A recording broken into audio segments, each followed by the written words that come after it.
Russian-occupied territory on the far left coast. You're listening to On the Move with Mack, Worley III.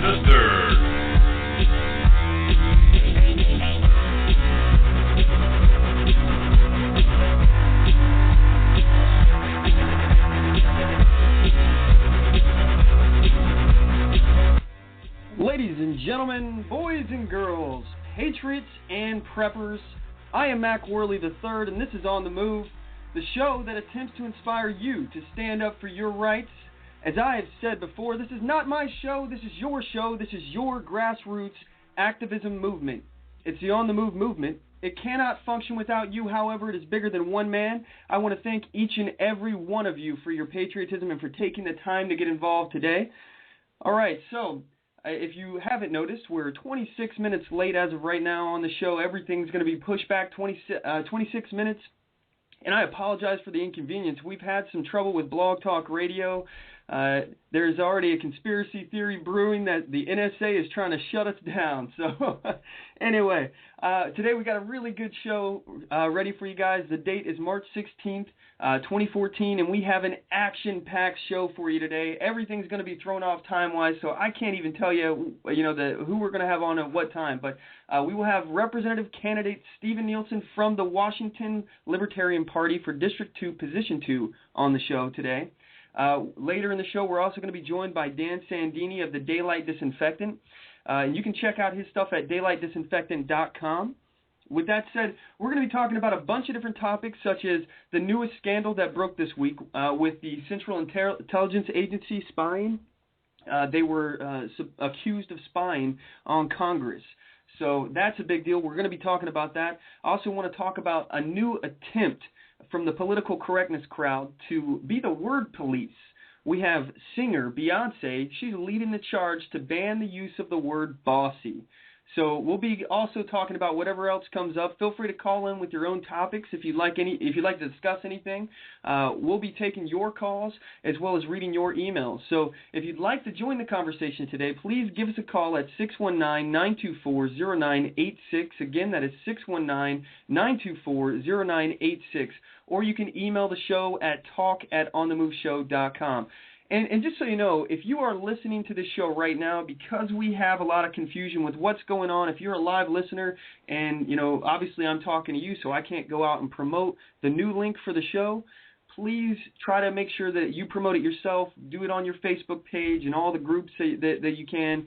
Let everybody know that we had to create a new link for this show so they can listen to it, because it sucks when you go to tune into something and it's not there. So let everybody know that you can, where to find it. I'd be doing it right now, but I'm talking to you. So with that said, don't forget to check us out at onthemoveshow.com, here at blogtalkradio.com/onthemoveshow, facebook.com/onthemoveshow, youtube.com/onthemoveshow, and twitter.com/onthemoveshow. We have a store at onthemoveshow.com. You can get there by clicking the shop link on the homepage.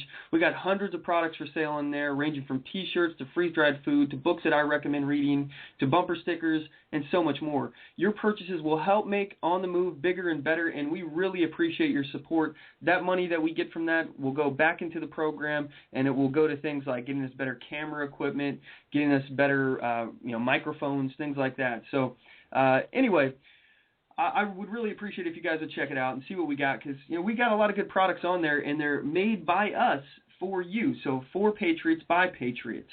Also, we have a quick poll at the bottom of the main page on our website. It's one I've been having for a little while, and I just kind of want to see what you guys have to say on it. Especially, I thought it relevant considering we have a Libertarian Party candidate who's going to be calling into the show as a guest today.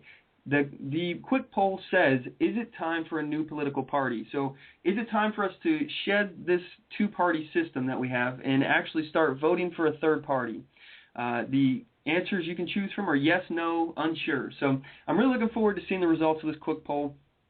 And feel free to email me and let me know your comments, and I'll read them live on the air. All you got to do is email me at talk@onthemoveshow.com, and I'll read your questions or comments live on the air. So, all right, with that said, we're moving on. Today, we're moving into our first topic of the day, the first segment that we do every show, and it's This Day in History.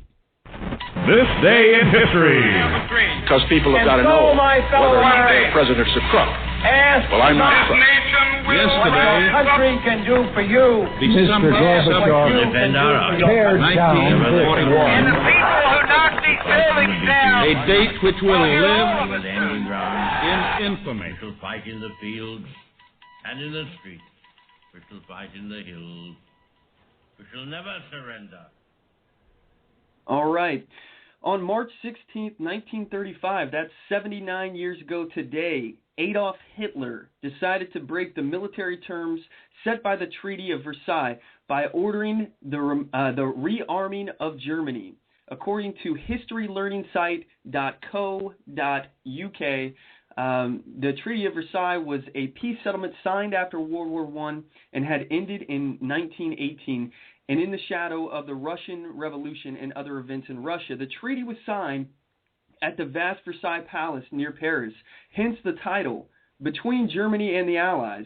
Those are the ones who were signing it. So World War I had actually left Europe devastated. Those who fought in it, they suffered casualties which they'd never experienced before. For example, Britain, they had 750,000 soldiers that were killed, 1.5 million wounded. France had 1.4 million soldiers killed and 2.5 million wounded. There were thousands lost in Belgium. Italy had hundreds of thousands.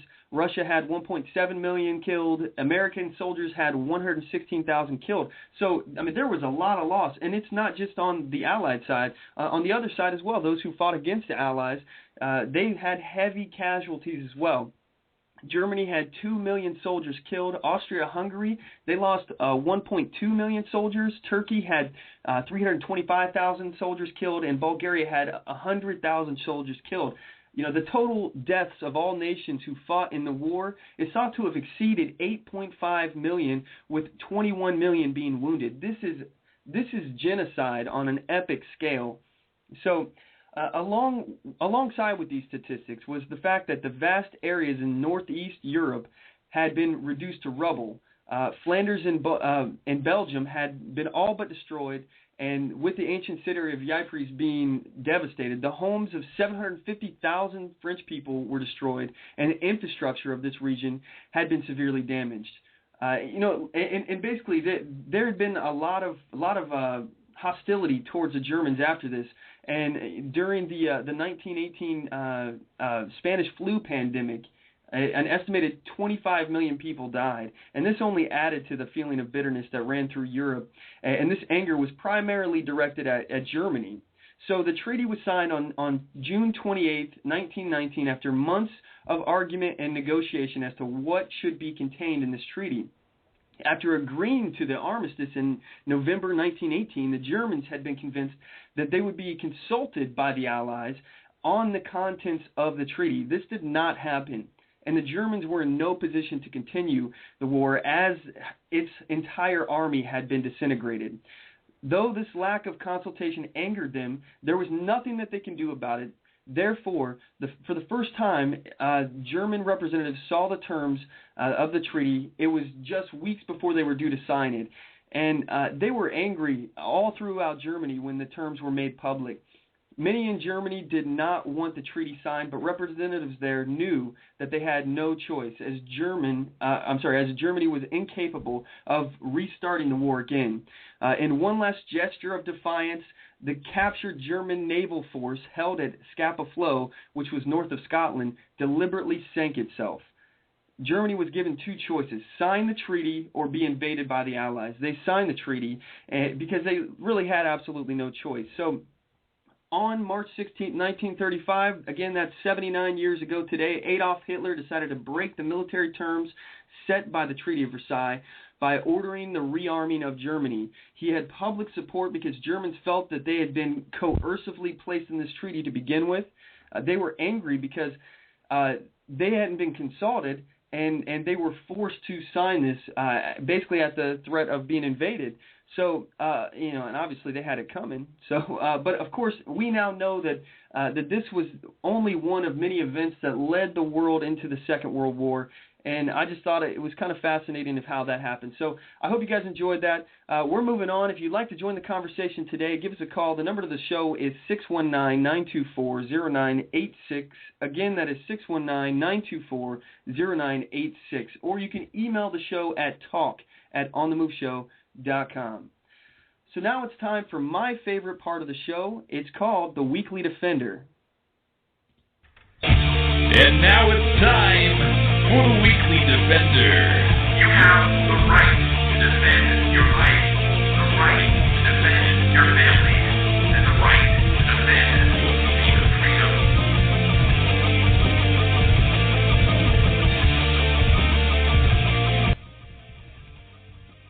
All right, this is a segment of the show where I like to report on armed citizens in the news who have used their firearms to defend their family, their property, and themselves. Our first Weekly Defender we found on KEZI.com. It's in Junction City, Oregon, where Lisa Atkins said that it took 23 minutes for the police to show up, and she had to hold an intruder at gunpoint until they showed up when he broke into her home on Wednesday morning. I can't believe that this woman held this guy for 23 minutes at gunpoint while the police were on their way. She lived out in the country, but now she's spreading a message about how firearm training helped her stop a burglary. So, this really fascinated me, and I wanted to share it with you guys. I have a clip here, and I'll go ahead and play it for you. Junction City woman stopped a burglary at her home this morning and was able to keep the intruder on the ground until police responded. KEZI 9 News reporter Stacey Kafka is live in the studio with more on how she kept him at bay until help arrived. Stacey? Brian, Lisa Atkins says it was a long 23 minutes after she stopped an intruder at gunpoint after he broke into her home this morning. Now she's spreading the message about how firearm training helped her stop a burglary. Normally, Lisa Atkins wouldn't be home on a Wednesday morning. I'm homesick from work today, and I was resting in bed. But around 9, her 3 labs started making a commotion. And so my first thought was they were just fooling around, being the puppy Labradors that they are. But as it got louder, it was obvious that that wasn't the case. So she got up to figure out what was going on. As the noise came more in the house, I decided I needed to get my handgun from the nightstand and proceed cautiously through the house. That's when she says she found this man, Joseph Baker, inside her home. And so that's when I took the gun from its holster and commanded the person to stay still and get down on the floor and asked them what they were doing in my home. While the no trespassing signs, security system, and dogs didn't stop Baker from breaking through 2 doors to get into the house, Atkins' extensive firearm training stopped the burglary. We've been through the Oregon Firearms Academy courses, and so we're trained into how to deal with these kind of situations. While she never thought she'd use this training at home, I'm just thankful that the situation turned out like it did, in that everybody's safe and where they should be. She's hopeful other women can learn from her experience. 23 minutes is a long time, and while most people live near a town and wouldn't have to wait that long for a response, it was an incredibly quick response considering how far out we live. Without that training and without that ability, the end result could have been very different, so I'm blessed to be here today. Baker is currently lodged in the Lane County Jail facing charges of burglary, resisting arrest, menacing, and criminal mischief. Live in the studio, Stacey Kafka, KEZI 9 News. I find it fascinating that, people, especially the anti-gunners, are saying, just call the police. And one saying that I've heard people talk about is, I would carry a police officer with me, but, they're too heavy, so that's why I carry a gun. As far as this whole situation, it really doesn't surprise me because the police have notoriously horrible response times. And who wants to wait 23 minutes for the police to show up? Even if you're in the city, it can take more than 20 minutes for the police to show up. So why would you advocate basically banning firearms and stopping people to be able to protect themselves? This woman, she could have been killed if she didn't have a firearm. 23 minutes, a lot could have happened in 23 minutes. So, and on top of which, just to point out, like I've done before, there's been a Supreme Court ruling that the police departments in America, they have absolutely no duty to protect you. So And that's because otherwise they'd be sued all the time when they fail to protect you. So they don't have to protect you. They can basically just drive around the block until the situation is resolved, and then they come and investigate what happened. I'm not saying that they do. I'm not saying that they don't do that though. But my biggest issue is that you can't rely on the police to protect you. You can't rely on the government to protect you. If you could, then things like 9/11 never would have happened, and especially after the government totally spooled up, and we have, we've seen them basically create things like the National Defense Authorization Act, the Patriot Act, all these things. Then how did the Boston bombing happen?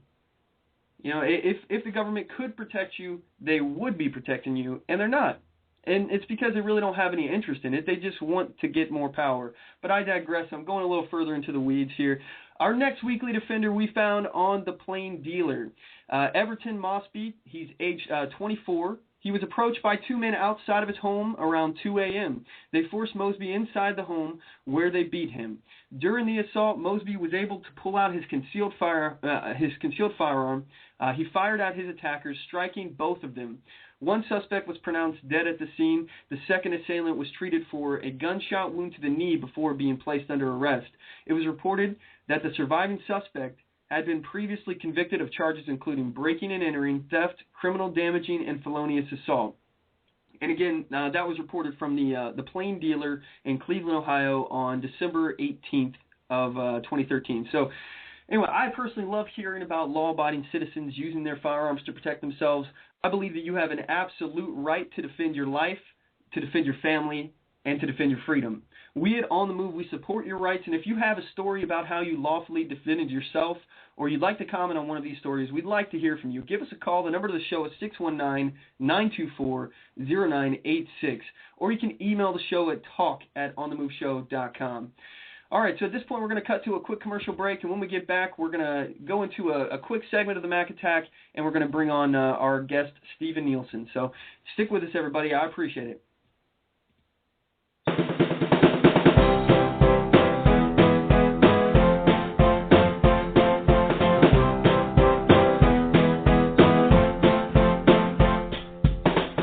Support On the Move. Help us make this podcast bigger and better. You can do this by going to our store and purchasing one of our hundreds of products. All designs are original and made for patriots like you.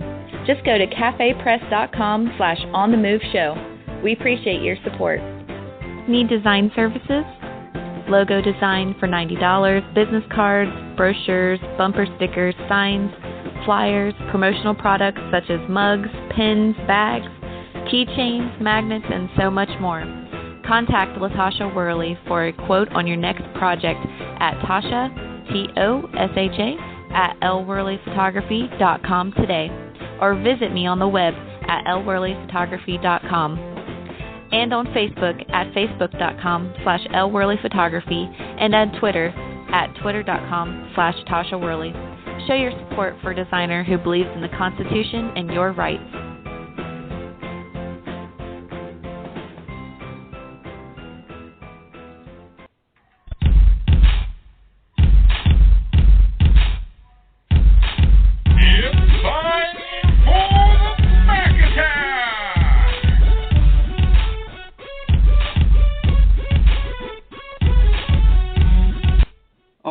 This is a segment of the show that I like to give you my take on outrageous events in the news. If you'd like to join the conversation, please give us a call at 619-924-0986, or you can email the show at talk@onthemoveshow.com. All right, so I'm going to be quick about this. I have Steven Nielsen on the line. He's going to be coming on here, but I want to quickly just mention this whole PC thing that's going on. Are you guys tired of the political correctness being pushed down your throat? All right, day after day, we see that they're trying to basically be the word police. They're trying to control your thoughts and what you can say. Well, the word police are at it again. It wasn't too long ago that they wanted to ban the words citizen and brown bag. They don't want us using those because they can offend somebody somehow and hurt people's feelings. And because of that, we need to stop allowing people to use them. Well, I'm also sure that you guys have heard about the NFL, how they're trying to ban the use of the N-word on the field.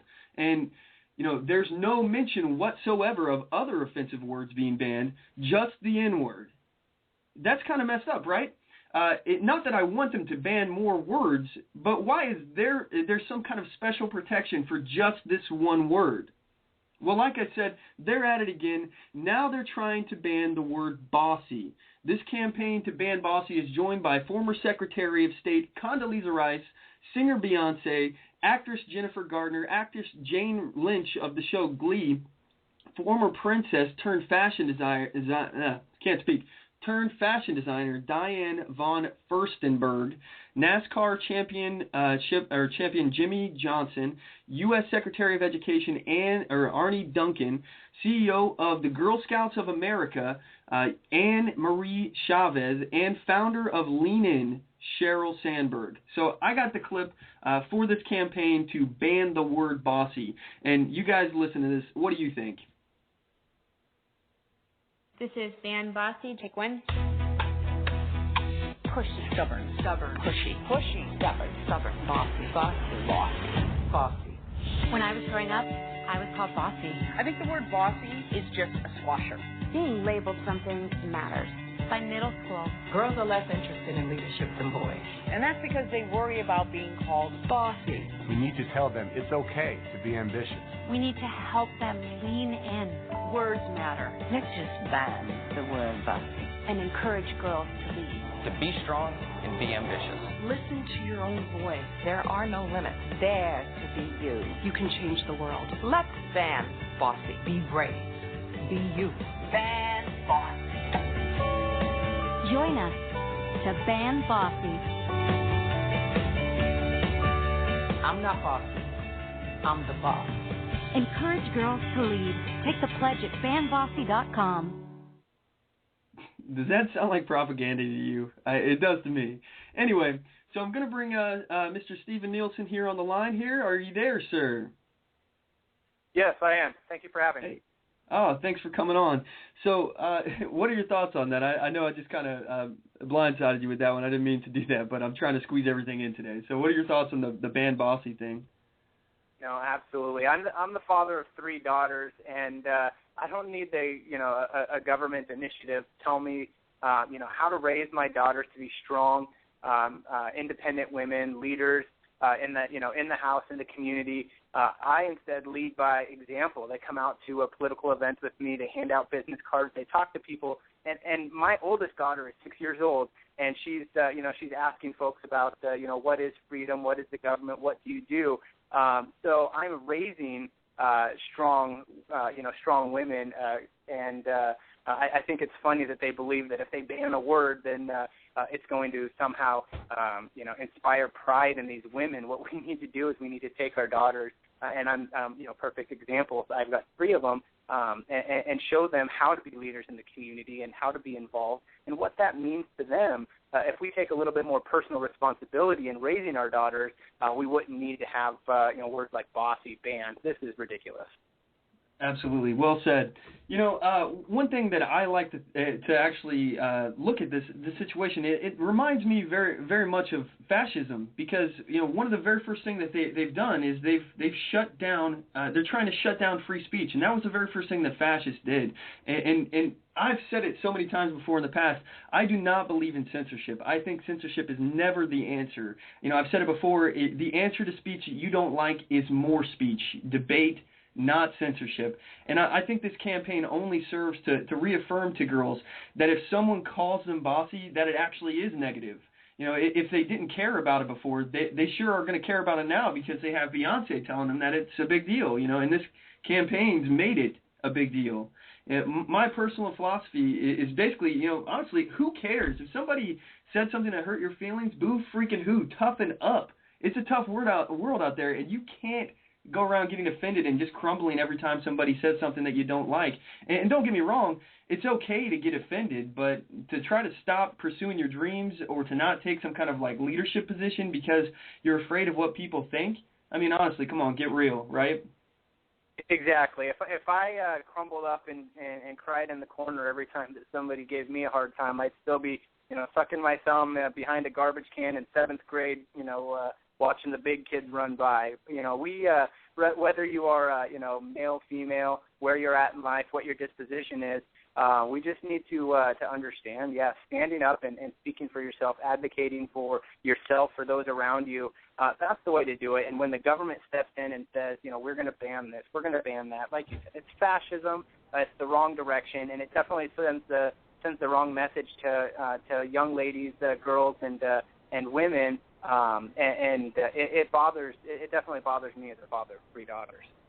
Yeah, absolutely, I can see how that would, and maybe they are bossy. Maybe somebody's actually being bossy, and if you are, that's fine. I can't think of a single leader that I've read about or I know that wasn't bossy. I think it's a good quality to have, especially as a leader. If you want something done and you need to get it done and you know how to do it and you're assertive in getting the job done, kudos to you. Where your bossiness is a badge of honor. And to all the young girls out there who are genuinely discouraged from achieving success because they're worried about being called bossy, please, this is a message to you, ladies. Please listen to what I have to say. I have empathy for you, but you honestly need to not care about what other people think of you. I would never get anything done if I worried about what others thought about me. I've had people who want to see me get shot for what I say and do. People on the internet are just plain freaking mean. But ladies, if you refuse to stop caring about what others think about you, I'm going to ask you one question. Would you rather be thought of as bossy or as a failure? All right, if you basically just give up your dreams or your ambitions out of fear, then you're never going to accomplish them. So I ask you, would you rather be bossy or a failure?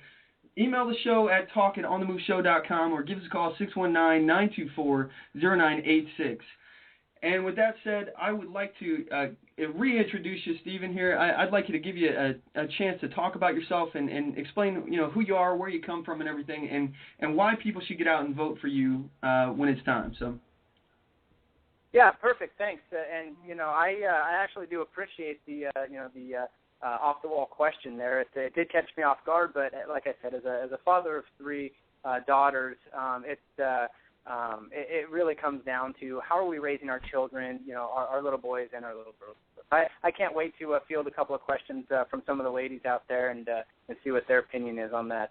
But getting back to who I am and where I'm coming from, I'm a candidate for state representative in Washington's 2nd Legislative District. That's South Pierce County, North Thurston County, and basically from Lacey and the Olympia area over to Ording, and then right up to the Yakima County line, so including all of Mount Rainier. Fairly rural and very socially conservative district with a few pockets of pretty dense urban areas. And one of the issues that I'm trying to raise here is the statism versus libertarianism, and I am running as a libertarian candidate. I'm running against a gentleman by the name of J.T. Wilcox, who's the Republican House Minority Floor Leader, and he ran unopposed 2 years ago, and the election before that he took down somebody within his own party. And there are a lot of questions over the last 4 years that I have for him in the way that he has decided to lead, and they haven't been answered. As I've been developing this campaign, one of the comments that I've heard several times over is an election isn't the time to bring up these issues, and it just makes me want to fight back a little bit more, because the elections are exactly the time to raise issues when it comes to liberty, when it comes to what we're doing to protect Washington State from Washington D.C. What we're doing with regard to the preempting of some of the events. We have leaders in Olympia that are reactive at best, and by and large they are the go along to get along kind of folks. And we need champions for liberty that are going to preempt some of the things that are on the horizon, the issues that are happening in Connecticut, with the gun grabs. In Louisiana, we saw it. I know that guns and Second Amendment is kind of one of your hot button issues. But we saw, executive orders, we saw FEMA orders, in Louisiana during Hurricane Katrina to forcibly disarm folks. It's the potential for happening in Connecticut. What are we doing in Washington State to prevent situations like that happening? And my biggest question is, why aren't the supposed champions for liberty asking these questions, and why aren't they voicing these concerns? We just adjourned in Olympia a few days ago, and the biggest celebration from the liberty movement is that bad law didn't get passed with regards to medical marijuana in this instance. So when our biggest victory is that bad law didn't get passed, why isn't it that good legislation isn't being passed, and that being our celebration? So I'm challenging on leadership in liberty, and we are lacking that right now. Yeah, I totally agree with you as far as going on the offensive as far as legislation, because at this point it seems like a lot of people are just really willing to fight the bad laws, like you said, that are being put out there. But I don't think that's good enough, and I think that certain legislation is required for us to actually make advancements in liberty. For example, I am an advocate of constitutional carry. I don't believe that you should have to ask permission to the government to carry a firearm concealed. I don't think that has absolutely anything to do with the government. It's your right. It's your absolute right. And obviously, it's not the criminals. I'm sorry, it's not the law-abiding citizens that are causing the problems with it. And criminals, by the definition themselves, they are criminals, and they'll break the law. So if they're going to break the law anyway and kill somebody with a firearm, what's to stop them from concealing? It's just a piece of paper. So exactly, and I'm right there with you. I am 100% advocating constitutional carry. I have had folks say open carry is enough, but where we're at in Washington State is that we don't need any additional permission. The Second Amendment of the United States is pretty explicit, but then if you take a look at Article 1, Section 24 of the state constitution, it's very, very specific, and it says that the right of the individual citizen to bear arms in defense of himself or the state shall not be impaired. So whatever words may be meant at the federal level, the state has, by Article 1, Section 24, invoked their 10th Amendment protections and said, we're going to go ahead and define it, how we're going to implement protection of right to bear arms here in the state. It doesn't get any clearer than that. That really you can carry. So long as, and then there are a couple of revised codes in Washington State that restrict, around schools and at sporting events and things like that. But by and large, the day-to-day gun owner has every right within state law and state constitution and federal constitution to carry weapons. It's clear. I agree. And also here, Stephen, we have a caller on the line. He wants to comment about the Bossy ban. You want to take a quick call? Absolutely. Let's do it. All right. I got Tony on the line. Are you there, Tony? Yeah, I'm here. All right. What do you got on your mind?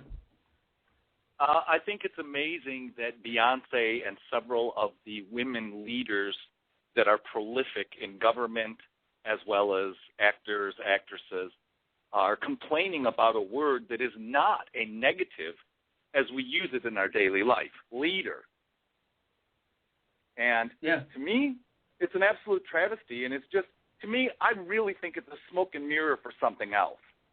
I think it's just another attempt to see that this government wants to try and get away with something. Okay, let's see if we can ban the word bossy. Because while this ban on bossy is going on, I'm from Southern California, and I'm not going to take a bunch of time here, but there's a store owner that sells the lower receiver for an AR-15, and he is selling it legally.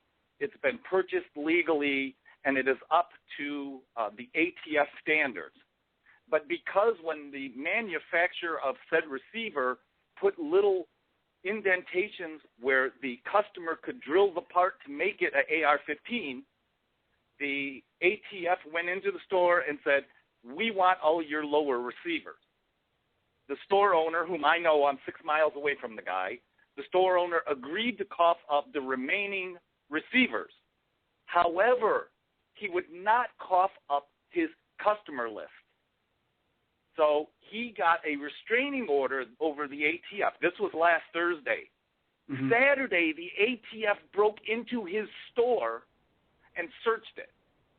And the ATF, while they're doing it, says it's fun to go searching through a store, but the paperwork is a pain in the ass. Wow, yeah. You know, honestly, that doesn't really surprise me, though, especially, you said that was in California, right? Yeah, it's actually it's in Oceanside, which it kind of surprises me because Oceanside is where Camp Pendleton is. Mm-hmm. Well, yeah, I mean, honestly, I've seen that the federal government is growing more and more emboldened at all this stuff. What are your thoughts on that, Stephen? Well, I agree that I agree 100% with the stance the comment that was made about Bossy, and then we went over to the lower receivers. So to finish that up, absolutely, it's ridiculous, and what it's doing is it's setting a precedent that the federal government and leaders, if you call them leaders, so-called leaders, believe that they have a say in what we can say. So that's kind of that's how I feel on that. So I agree what Tony had said there. With regard to the receivers, we have an issue where it's not that it's in Camp Pendleton. It's not that it's state forces. The ATF are federal forces, I believe, in this case, and you see this with raids on on organic co-ops for food. You see it with gun stores. So and it's happening more and more where you're getting these federal agents encroaching on the freedom, on the liberty of individuals, and it's disgusting. And we don't. The one thing that we're failing to understand is that this is happening right now around us. It's not being reported. And here, we have Tony calling in from California saying the reason why I know about it is because the business is 6 houses down or 6 blocks away, and it's existing now. It's happening to me real time. Where's the media on this? Mm-hmm. And it's because they don't want you. I'm sorry, Stephen. I didn't mean to cut you off. Here's the scary thing for me. The company is Era's Armor. The owner is, I'm going to give his first name, Dimitri. Here's the scary thing. He got a restraining order against the ATF, and they broke in anyways. They broke in. They did it when he wasn't there. Why couldn't they search the place when he was there? Why did they have to break into the place? See, it's just another thing of me. For me, I think that the federal government and its agencies think that they're all above the law. And given what has transpired in the past 5 years with the law, they have every reason to believe they are. Because you know what? Quite frankly, as far as I'm concerned, nobody is held accountable. Now, what is the ATF going to say? We're sorry. We're sorry we did that? Yeah, but you broke the law. Every one of you should be fired. Yeah. Yeah, I totally agree. And by the way, in case my listeners haven't recognized the voice yet, Tony is from Tank and Tony, sounding off with Tank and Tony.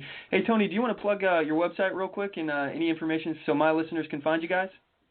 Oh, I appreciate that. I didn't do it for that. I listen to your show all the time, and I said, you know what, I'm going to call on this one.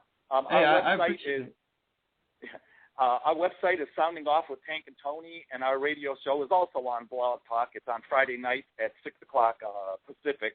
It's Sounding Off with Tank and Tony. Awesome. And not that I think you needed any help or anything, but I'm 6 miles away from this store, and I know the owner, and I've been in there, and I know the people. And I think it's cool. He was our featured hero on Friday night, but the owner said, I'm not giving up my client list. There's no way that they can force me to give up my client list. And a judge agreed with him because the judge gave him a restraining order against the ATF, and the ATF said, well, we don't care about that local judge. The Fed supersedes you. Now, I'll have more on this, and, I'll give you more information on it when I find out tomorrow morning because I'm going up there and talk to him. I've already made my phone call. But, okay. See, they already broke the law. Mm-hmm. The ATF already broke the law. What are they going to do? Say, oh, we didn't mean to do that. We didn't mean to rip your front door off its hinges and come in here.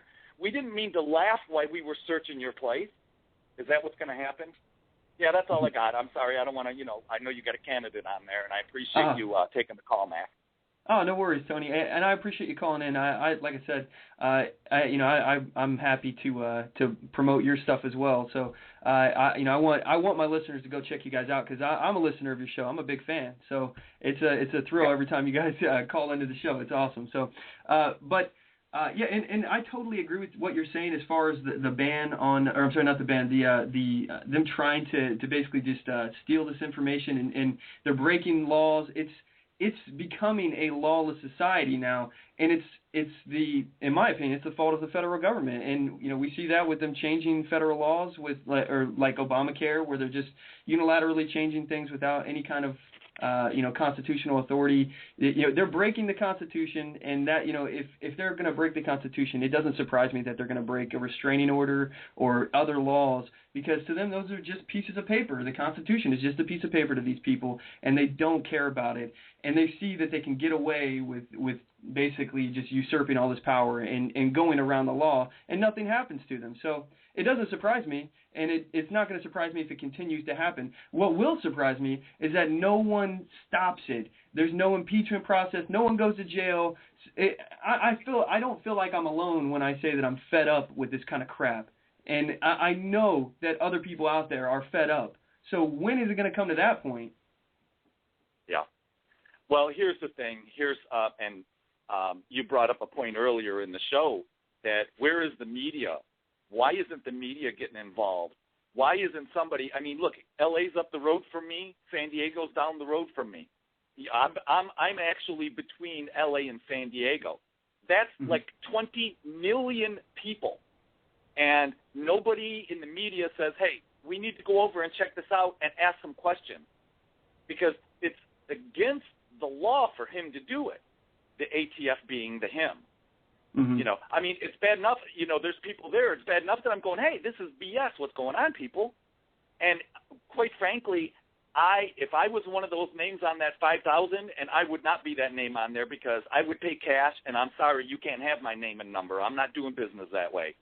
But if I was one of the people on that 5,000 people on that list, I would be at that door going, let me tell you something, pal. If you give up my name, we have a problem.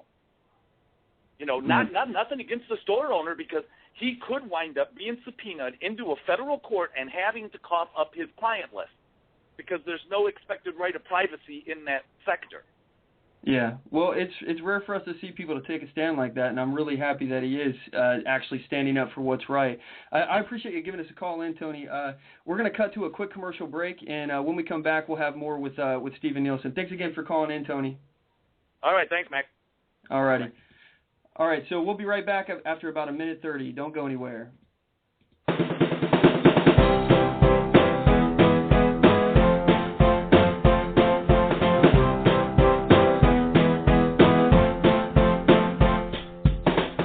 Support On the Move. Help us make this podcast bigger and better. You can do this by going to our store and purchasing one of our hundreds of products. All designs are original and made for patriots like you. Just go to cafepress.com/onthemoveshow. We appreciate your support. Need design services? Logo design for $90, business cards, brochures, bumper stickers, signs, flyers, promotional products such as mugs, pins, bags, keychains, magnets, and so much more. Contact LaTasha Worley for a quote on your next project at Tasha, Tosha, at lworleyphotography.com today, or visit me on the web at lworleyphotography.com, and on Facebook at facebook.com/lworleyphotography, and on Twitter at twitter.com/Tasha Worley. Show your support for a designer who believes in the Constitution and your rights. And we're back. When we last left, we were talking with Tony from Tank and Tony Sounding Off with Tank and Tony. Sorry about that. And we also have Stephen Nielsen, the Libertarian candidate for Position 2. I believe it's District 2, Position 2. Is that right, Stephen? Absolutely is. Okay, so all right. Sorry, we kind of got off track here and got off topic, but I'd like to talk more about your thoughts on the issues at hand, and again, why we should vote for you. So let me start out with the first thing here. We talked briefly about the Second Amendment, and you went into as far as the state constitution and explained that, and you also said that you believe in constitutional carry. What are your thoughts on open carry? Well, constitutional carry, open carry, are relatively the same. Right now, Washington State is handled with regard to, I believe it's like British common law, that if it doesn't explicitly, make it illegal, then you can do it. You're free to do it, and you are allowed to open carry in Washington State. There are certain municipalities where they within cities, things like that they have enforced some laws, and whether or not those are in spirit of the Washington State Constitution, I believe would be up for debate. But I've been known to open carry several times, so I'm absolutely in favor of open carry. I do follow the rules that they try to get you on, like transporting a loaded firearm and things like that. But I'm hugely in favor of open carry. I agree. Okay, so as far as like the kind of stuff that I'm sure you've heard about, the displaying a weapon law that's in Washington, where if you're transporting or you're carrying a weapon that people could assume could cause a threat to them or their safety or something, how police are using that law to arrest people who are open carrying, and how other police around the nation are using laws like disorderly conduct to arrest peaceful open carriers who are just asserting their Second Amendment rights. What are your thoughts on how the police are using these laws? Well, there are some officers who are more let's say law-abiding than others, and unfortunately there are a lot of officers who don't understand the law. So they use, like you said, they use some tricks here because maybe their buddy has had to deal with it. But if you ask them to present the law, quote the law, it's scary how many of them can't, and they don't understand why. It's emotion driven, so they don't understand why they're doing what they're doing. And it's there's a call of somebody's a little bit concerned that that you have a gun out, that you're brandishing a firearm. Look, if you the way that the laws are written, by and large, if you're not touching, grabbing, squeezing, gesturing towards your weapon, and being a menace, you are fully protected within the law. And we're in an interesting day and age right now, and I highly recommend that if you are going to open carry, have the ability to record any confrontations with police officers, and if they know that they're being held, obviously you need to know what the law is, and then ask them and capture it on film. Absolutely, I couldn't agree more with that. You have to protect yourself. So, all right, I have a caller here. We got a few minutes here. We'll take a quick call, and Stephen, I'll let you answer a lot of this stuff here. We got Rick on the line. Are you there, Rick? I'm here, Mack. All right, what you got? Oh, I mostly just called in to chat for a couple of minutes. Yeah, it's interesting because you got Steve Nelson on the line, and from what I understand, Steve is planning to speak at our rally here in a few weeks. Absolutely, yes, April 5th. Great. That's the plan. Tell everybody some more information on that so people know what you're talking about. Well, on April 5th, we're going to be at the Capitol. We're going to be up there. It's kind of a three-pronged, three things that we want to accomplish there. First is we want to stand up for our rights, or for Connecticut, for their rights. We want to stand with them in their opposition, their refusal to comply with unconstitutional laws there. That's the first one. Second one is we're going to be launching our kickoff to fight the I-594 initiative. And then the third one is to give candidates like Stephen an opportunity to speak out for gun rights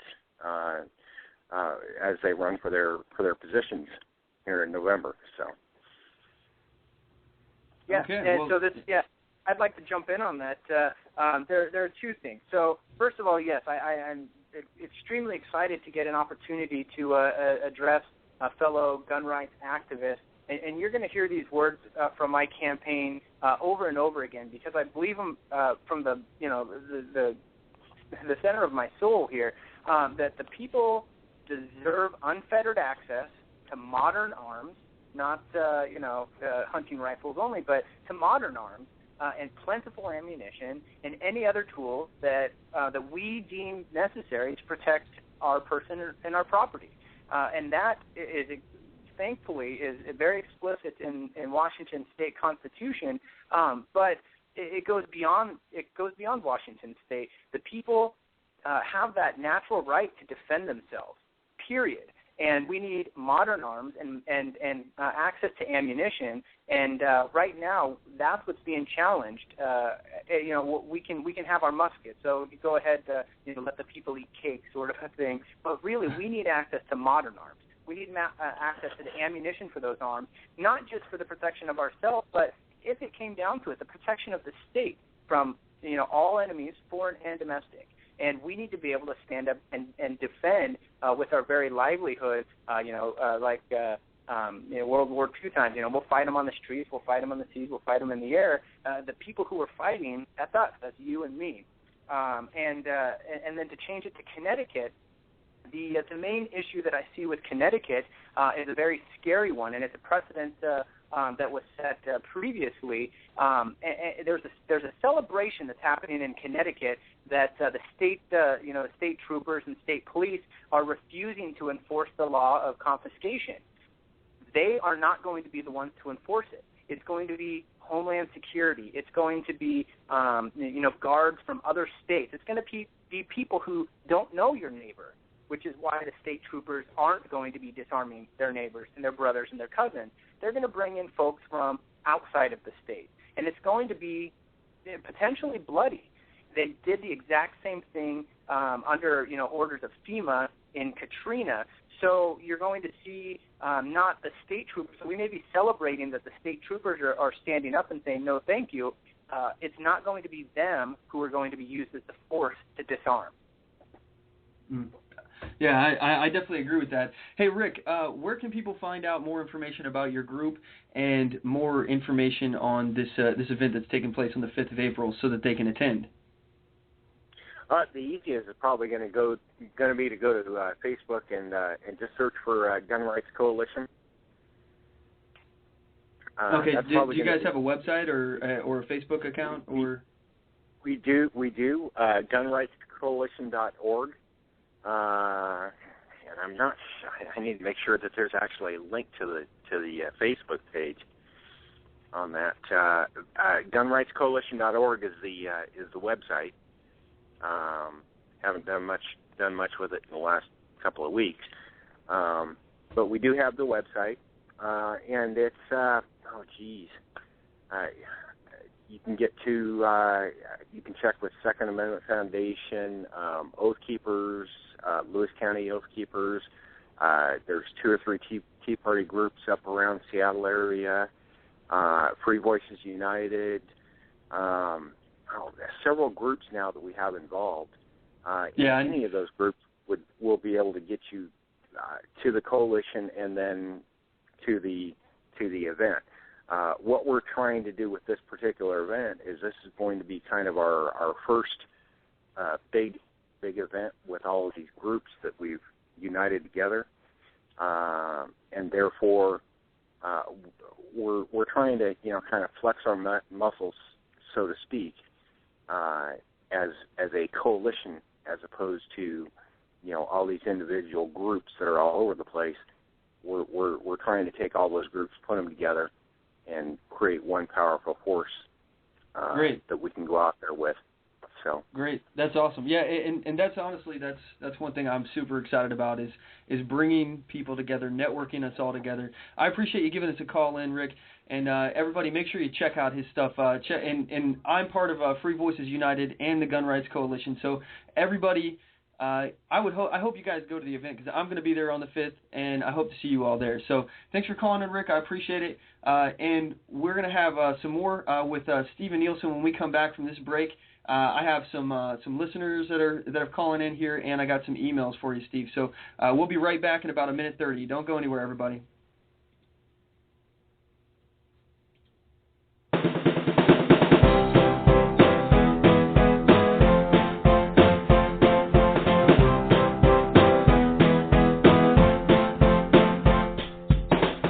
Support On the Move. Help us make this podcast bigger and better. You can do this by going to our store and purchasing one of our hundreds of products. All designs are original and made for patriots like you. Just go to cafepress.com/onthemoveshow. We appreciate your support. Need design services? Logo design for $90, business cards, brochures, bumper stickers, signs, flyers, promotional products such as mugs, pins, bags, keychains, magnets, and so much more. Contact LaTasha Worley for a quote on your next project at Tasha, Tosha, at lworleyphotography.com today, or visit me on the web at lworleyphotography.com, and on Facebook at facebook.com/lworleyphotography, and on Twitter at twitter.com/Tasha Worley. Show your support for a designer who believes in the Constitution and your rights. And we're back. I appreciate you guys sticking with us. If you'd like to join the conversation today, the number is 619-924-0986. Again, that's 619-924-0986. Or you can email us at talk@onthemoveshow.com.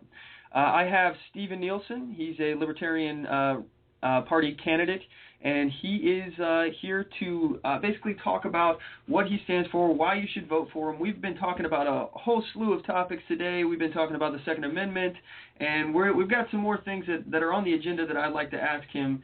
But first, Steve, are you there? Yes, I am. Here I am.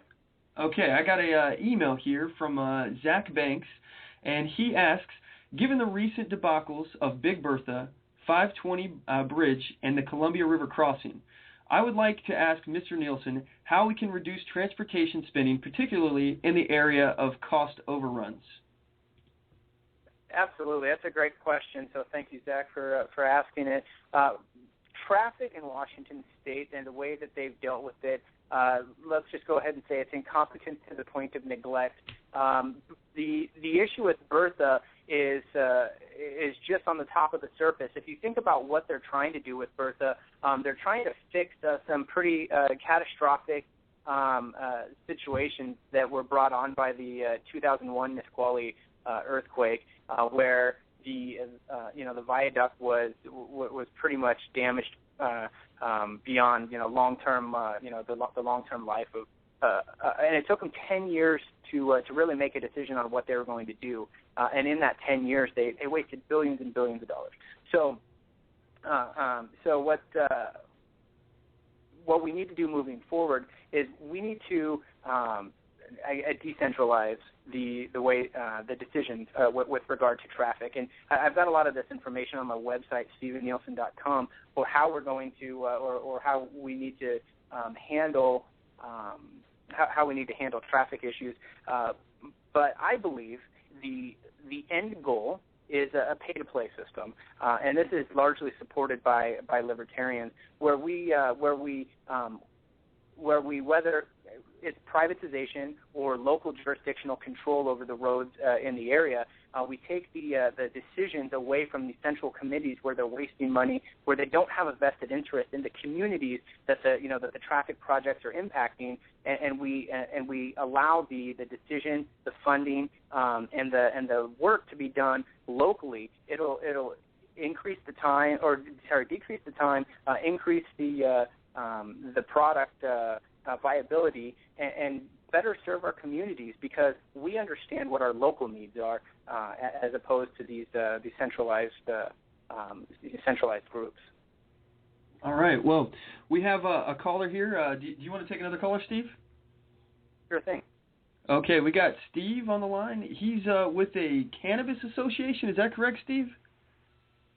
The Cannabis Action Coalition. I see. Okay. So do you have a question for Mr. Nielsen? Sure.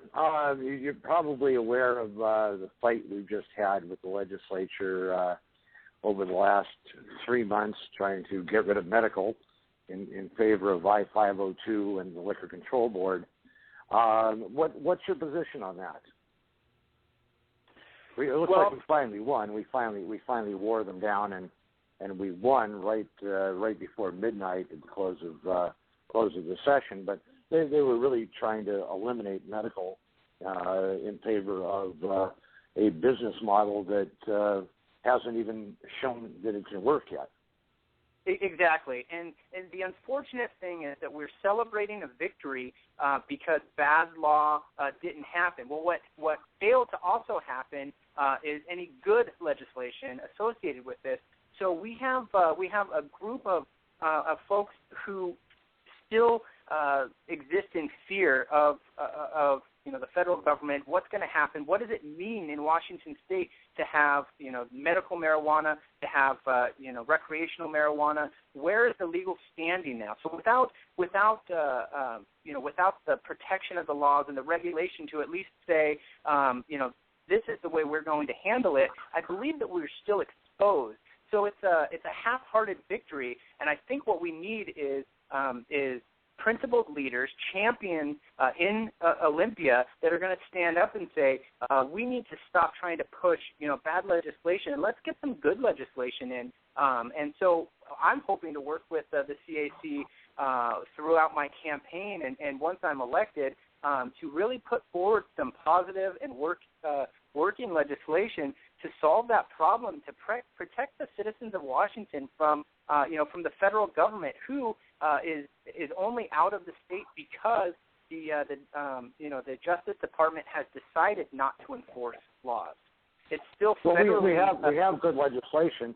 We just couldn't run it this year because their total focus, and this was the Democratic Party, their total focus was to eliminate medical and use the federal boogeyman scare.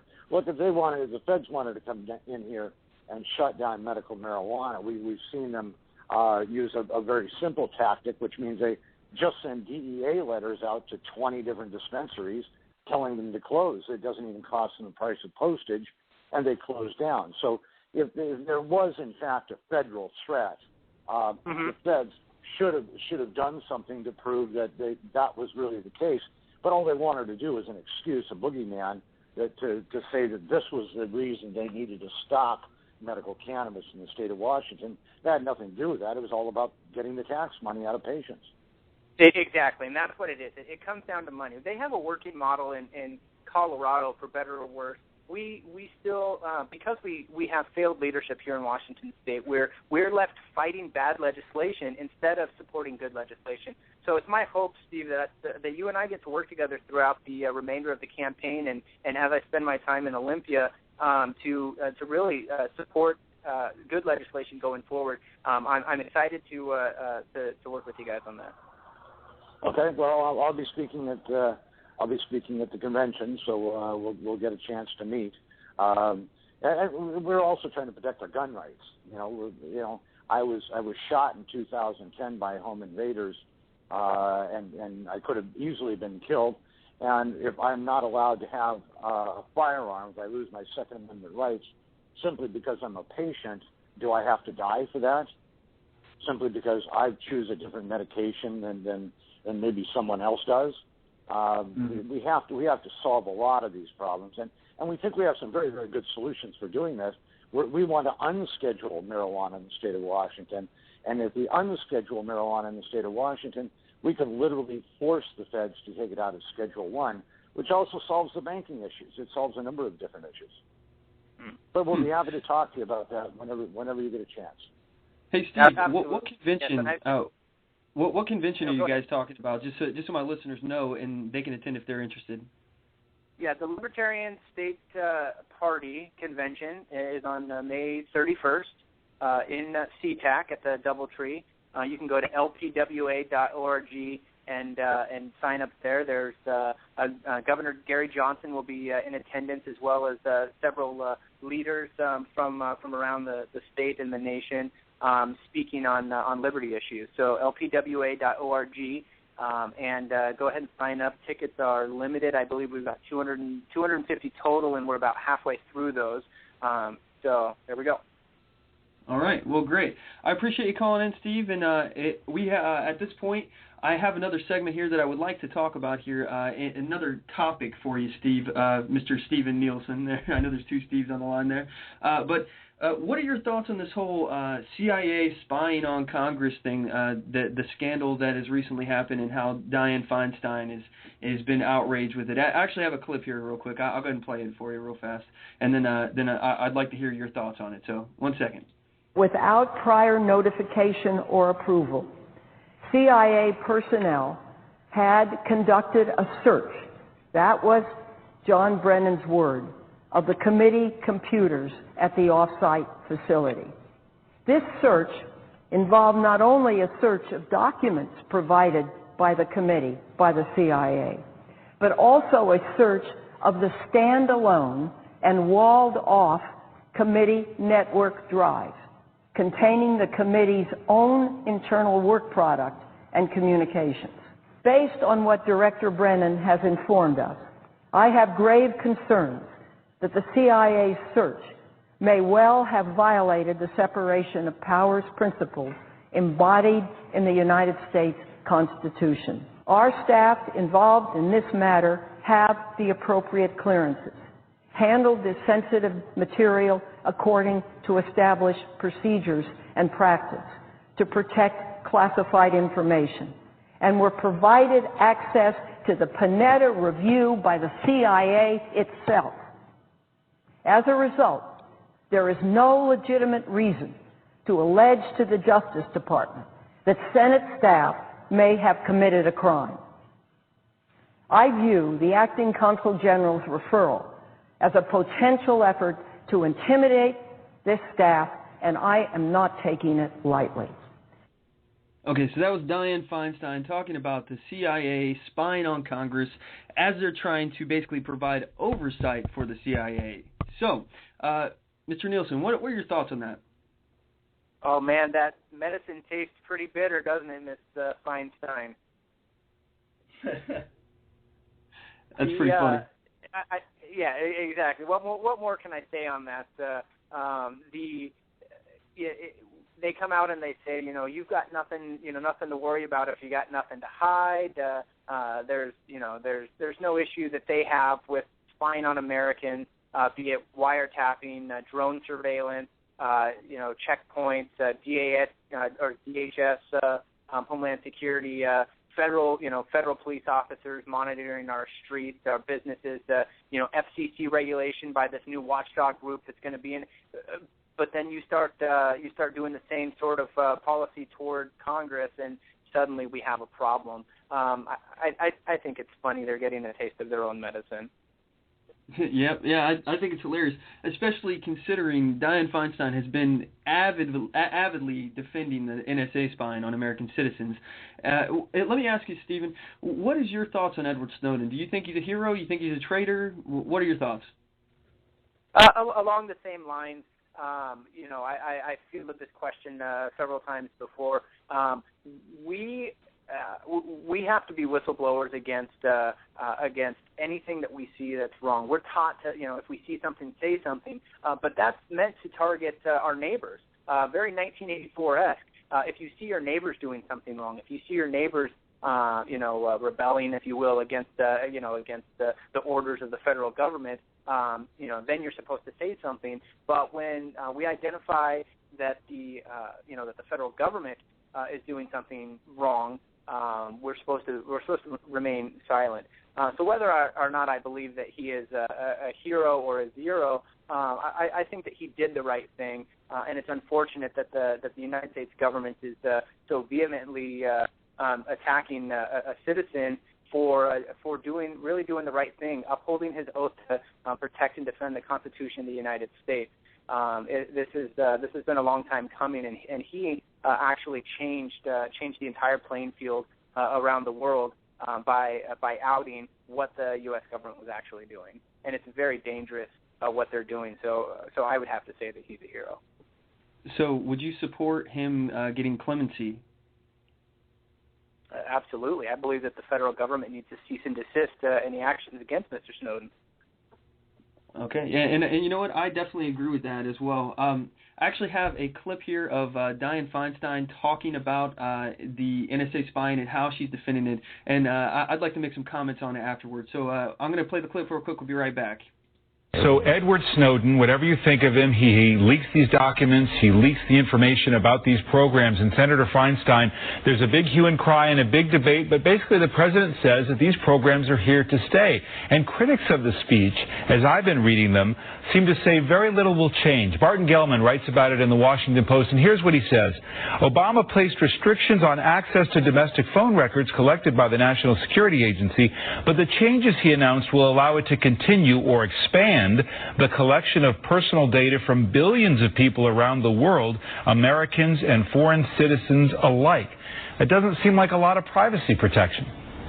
Well, I would disagree with Mr. Gellman. I think that what the president has said is that he wanted to maintain the capability of the program. That as Chairman Rogers said, it has not been abused or misused, and it is carried out by very strictly vetted and professional people. Now, what he said is, by March 28th, I'm asking the Attorney General to come back to me with some suggestions and probabilities of how the data might be stored by others than the government. And I think that's a very difficult thing, because the whole purpose of this program is to provide instantaneous information to be able to disrupt any plot that may be taking place. And, I think a lot of the privacy people perhaps don't understand that we still occupy the role of the great Satan. New bombs are being devised, new terrorists are emerging, new groups, actually a new level of viciousness. And I think we need to be prepared. I think we need to do it in a way that respects people's privacy rights. Well, let me make one other point. When you look at what companies collect, the government does not seem to be a major offender at all. So this is hilarious. I find this whole Dianne Feinstein thing, where she's upset about CIA spying but not about NSA spying, the moment it's put back on her, she has an issue with it, and I wanted to obviously talk more about that. I have like I said, I still have Steven Nielsen here on the line, and we have one more listener who's calling in here. I'd like to field this call, and he wants to talk about the Second Amendment and gun rights. So I have Jesse here on the line, and when we get done talking to Jesse, we're going to talk more about this. So you're on, Jesse. Hey, how are y'all doing tonight? I'm doing great. How are you? Great. I'm listening to your guest, Stephen, and his plans for speaking up on the Second Amendment. And when you were talking about ensuring Americans have the means to defend themselves, one of the things I always like to point out is that when we listen to the anti-gun groups, one of the things they try to perpetuate is that our founding fathers somehow only thought that muskets were going to exist, or that muskets were the only weapons available at the time. And that's really a lie. I don't know if any of y'all, did either one of you see the Mothers for America commercial that came out about a mass shooting maybe about a month ago or so? No, I haven't seen it. Okay, well, they have this commercial where, a guy runs into a business with a musket and he shoots and everybody starts running scared, and he just kind of stops there frustrated and starts reloading, and, the words come up, mass shootings won't happen with muskets, so forth and so on. And they really do try to perpetuate this concept that the only weapon that existed when our founding fathers wrote the Constitution was that sort of weapon. And what's so wrong about it, it's wrong on two accounts. First of all, our founding fathers were thinking men of science, many of them. They knew that things were going to advance. They knew that weapons were going to change. I mean, you listen to how George Washington thought about it. He wanted to make sure we always were dominating in everything. So we already knew, our founding fathers already knew that things were going to progress past muskets. But more to the point, more importantly, is that within our founding fathers' lifetimes, even before their lifetimes, there were already weapons that are a lot more advanced than a smoothbore single-shot musket. I don't know if any of you or your listeners have heard of the Lewis and Clark rifle, but it was a silenced, basically it was a silenced high-capacity firearm. It was air-powered, but it was still capable of dropping a deer or a human, and had somewhere, I want to say it had like 7 shots. The Germans in somewhere around 1670 had a repeating rifle that basically had like 2 different chambers, one with gunpowder, one with a bullet, and when you worked the lever, it put both of those into the chamber, and you could fire them. So they already had repeating arms at the time when they wrote the Constitution. So it's not like we have anything now that is beyond the realm of feasibility. So it's really up to us as gun owners, as people who want to defend this nation, defend our homes, to know these sort of things so we can counter that lie that the gun grabber group puts out there. So, I'm hoping that you, Steve, already kind of knew that, and if not, I'm kind of hoping that this will perk your interest in those areas enough so that you'll look it up. So, that's one more thing you can bring when it comes time to make the argument on why we should have. Absolutely, and I appreciate the information, and it gets down to it in the Constitution of Washington State, which was in the late 1800s. So you had time for advanced technology from the time of the founding Constitution, and it very explicitly says that the right of the individual citizen to bear arms in defense of the state. They didn't mean just muskets. So the individual is responsible for being able to hold, like I said, modern arms. So however the advancement is, and that was very clear when the state was founded, that they were addressing the advancement of technology in that regard. So thank you, Jesse. I really do appreciate that, and I think that other folks need to understand at the federal level, but also at the state level, and look at the wording, 100 and some odd years after the Constitution, that it was very clear that they were intending modern arms. I agree. And thanks for calling in, Jesse. I appreciate you giving us a call. So one thing that I would like to point out on that is actually the best way to stop a bad guy with a gun is a good guy with a gun. We've seen it time and time again, and it doesn't necessarily even just take a gun to kill somebody. One of the biggest things that we've been seeing in the news, I think I reported on the last show, is there's been mass stabbings in China. That was the last one that I reported. I think 25 people were killed and hundreds of people were wounded, something like that. So if people want to kill people, they'll find a way. It doesn't take a gun to kill people. And that's the thing, too, is that one person with a gun can defend themselves from many people with guns or knives or whatever, because it's deterrent. A lot of people don't, especially these criminals who are out there trying to do this kind of stuff, they're looking for soft targets. And the best way to stop them is to arm our population. Granted, you'll have acts of violence because people have a firearm. Maybe somebody got hot-headed or something and shoot. But I can almost guarantee that probably would have escalated to violence anyway, because if somebody's going to kill somebody, it doesn't matter if they have a gun or if they have a knife. They're going to use whatever they have at their disposal.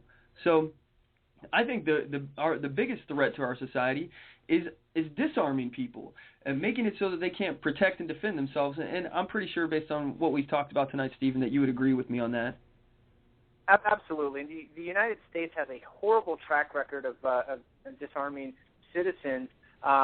We don't think that it's happened before, but if you actually look, the United States went through and disarmed you can call them standing armies, if you will, because there was a lot of conflict. But during the 1800s, late 1800s and into the early 1900s, where there was a lot of resistance from Indian nations, there was mass disarmament, and there was historical tragedies here in the United States where women, children, men were gunned down because of those issues, and there was obviously a lot of racial tension associated with it. But we are not without sin in that regard, and it's very troubling that we have that historically in the United States. And we need to make sure that does not happen again. And the only way to do that is protect gun rights, protect gun owners, and it's in defense of ourselves, our property, against criminals, like you said, but also against the state. I agree. I definitely agree with that. So I have some questions I'd like to ask people that are on my show. I have a few questions that I typically ask people, and one thing I'm curious, sir, is what does it mean to you to be a patriot? Because that word's been thrown around a lot, and a lot of people think it's getting tainted and it's being turned into something negative. What does it mean to you to be a patriot? I agree with you. To be a patriot means that you are going to stand up in defense of your neighbor, and stand up in defense of yourself, with regard to what's right versus what's wrong. It was very clear in the in the early documents, pre-United States in the Declaration of Independence, that we are compelled when our natural rights have been violated to do something. But there's the human element, the disposition is to not rock the boat. So long as it's it's tolerable, like they said, we'll just go ahead and go along. So the modern day patriot is somebody who recognizes that it isn't tolerable, and we're actually in a much worse state with our king, the federal government, the many kings, and than we were during the Revolution. So recognizing that and standing up, being proactive. So I'd like to think of myself as a patriot, because I'm not coming in and being reactive and saying, well, let's fix this issue. Let's just focus on this issue. I'm putting my name on the line. I'm putting my reputation on the line and proposing liberty initiatives that say I'm willing to stand up, and I'm willing to flush out all the folks who are talk only. And if you don't get behind these initiatives, then you may call yourself a patriot, but are you really a patriot? Are you willing to not look at the next election, but let's look at the next day? How are we surviving? How are we thriving? And how are we fighting and challenging all of the ills against the natural rights that we maintain? And first and foremost amongst those is my Executive Order Review Act, which is very simple in saying that our Commander-in-Chief, who has a phone and has a pen and has proclaimed that he's not afraid to make law at his leisure, that the state legislature needs to review every executive order and approve it by 3/5, before it can be enforced within the boundaries of Washington State. Somebody who stands up and says, I'm the champion for that cause. I will protect you from a violation of your natural rights. Obama does some good things. Bush did some good things, and that's great. We have the right to review and refuse, and the folks who are championing and innovating and standing up and putting their name, their livelihood on the line, those are your modern-day patriots. The folks who are paying lip service, and then when it comes time, they're going along to get along, that absolutely is what's painting us. Yeah, and I think that's very well said. One question that I also have for you, because I think everybody who is now a libertarian probably didn't start out that way, at least from what I've noticed. I've become kind of gradually, gravitating towards the Libertarian Party. I consider myself a conservative libertarian, and I don't necessarily agree with everything that the Libertarian Party stands for. My question to you is, first of all, have you ever been affiliated with another political party? And if so, what kind of drove you, and how did you get to the Libertarian Party? Yes, I wasn't, born and wrapped in the Constitution as a child, and living in the Libertarian Party. It was this amazing revelation that has kind of evolved over the last 15 years. I started, in a Republican household, very conservative household, and a very politically aware household. And so I started fairly early questioning, phone callers, phone bankers who were coming in and really being involved in that regard. And as I grew, I was extremely active within the Republican Party. I was a secretary of the county party, Douglas County in Colorado, and served there for 2.5 years before moving back to Washington State, and have been very, very active up to about 2010, 2012 was when the real split came, where it became very clear that the Republican Party had no interest in entertaining the ideas of liberty, to the extent that I was actually, as secretary of the party, fielding motions from the floor of our general meetings to ban people who supported liberty. In that election in 2008, it was Ron Paul. But folks who were questioning the status quo of the Republican Party and starting to say we want to talk about these libertarian ideals, and as that progressed from 2008, 2009 into the 2012 race, it was very clear that libertarianism had no place in the GOP, and I fought within the system for quite some time, and I really do applaud those who are still trying to fix the party from within. But it was a very organic transition out of the party when it was very clear that it's not going to be in my generation that the Republican Party actually embraces or champions liberty. Well, honestly, I'm starting to feel more and more like that nowadays. It seems like the establishment GOP people that are there, that those are the guys who are really, they're trying to fight liberty. It seems like in the most absurd ways. They spend more time attacking the Tea Party than they are actually going after these Democrats on these issues. And let's see, I have I believe this is Tony in the chat room. He wants me to ask you, Obama has done some good things. Really, name two. So he wants me to ask you, what are two things that Obama's done? That's a really difficult question off the spot.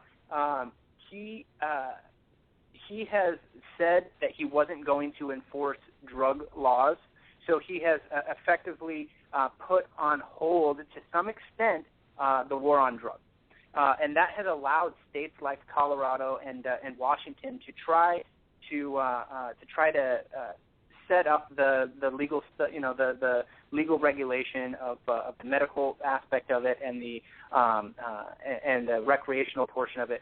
So to some extent, in that regard, the inaction in this case is a good thing. Sometimes when the federal government fails to act, it can be a really, really good thing. They don't have to overregulate. So I'll stop at one example, but I think that's a really good one in that by backing off on that just a little bit, it gives states like Washington and Colorado, who are leading the charge for marijuana freedom, if you will, to really set a precedent for the rest of the states. Well, honestly, I think that's where we're going to deviate there because, for me, I think that Obama is not to be trusted. So just because he's inactive on this one right now, that doesn't mean that he won't be later. And honestly, I've been talking to people in the marijuana industry. It's a growing opportunity here in Washington. I've been talking to people about it, and a lot of these growers are really concerned because everything is basically them documenting every step along the way that you're violating a federal law.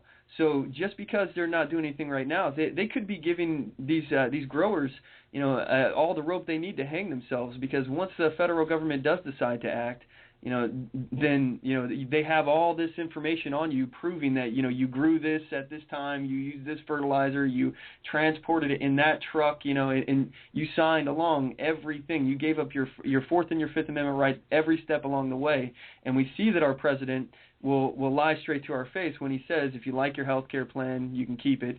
That was lie. So, and And on top of which, he has no problem violating the Constitution and unilaterally changing laws. So just because he sent out a memorandum to the federal government that we're not going to enforce that, I don't trust him enough to throw him. So I don't trust him as far as I could throw him. That's what I meant to say. But yeah, I mean, honestly, this man goes back on his word, and I just don't think he has any credibility. So just because he hasn't acted now, what does that really mean that he won't act? What do you think, Steve? No, and I don't disagree with you in that regard, but that was one instance where we are afforded the opportunity to try to fix it. And then it'll, like I said, once we establish the legal standing, then we can challenge the overreach on grounds of Commerce Clause. If we grow it in state, if we regulate it in state, so long as in this case, marijuana doesn't cross state lines, the federal government doesn't have any legal standing with regards to the Commerce Clause. So his ineptitude in this case, and you and I agree that he's not a man to be trusted, but his ineptitude and his failure to act has given us an opportunity to take advantage of his weakness.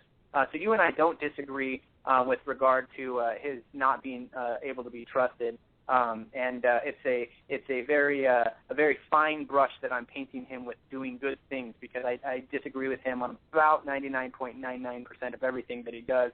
But that's one instance where I think that once we establish that legal standing here in Washington State, then we are protecting ourselves from further federal encroachment. Well, I will say one good thing about Obama. He sure knows how to vacation. That guy, he can vacation like nobody else. So that was going to be my answer, but I wanted to keep it serious. Well, yeah. So all right. We gotta wrap up this segment here. It was great to have you on, Stephen. For my listeners and everything. Give them your website, how they can get more information, and especially how can people get involved with your campaign? How can they help you out? How can they learn more about you? What can they do?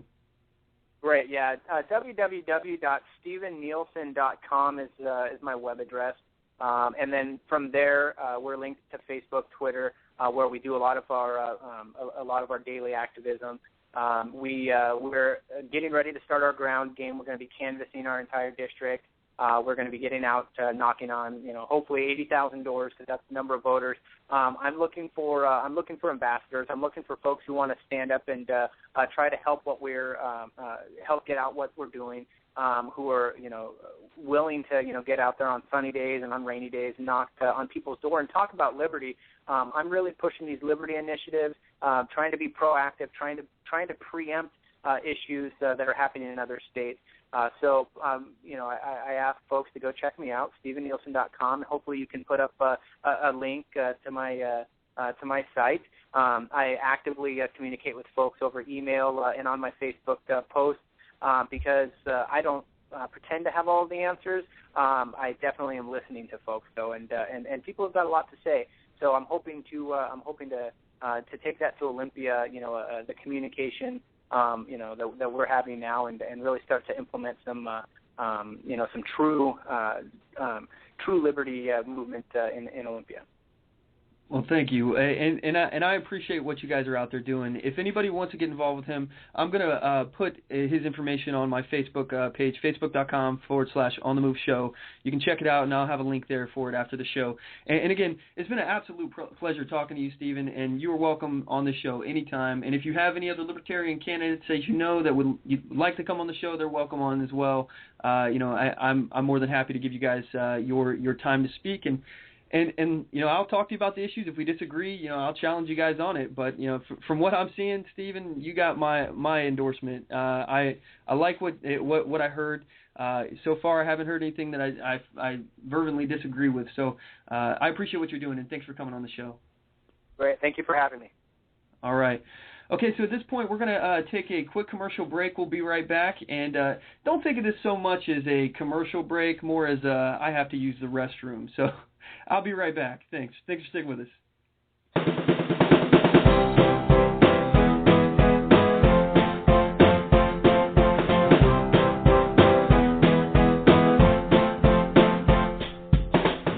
Support On the Move. Help us make this podcast bigger and better. You can do this by going to our store and purchasing one of our hundreds of products. All designs are original and made for patriots like you.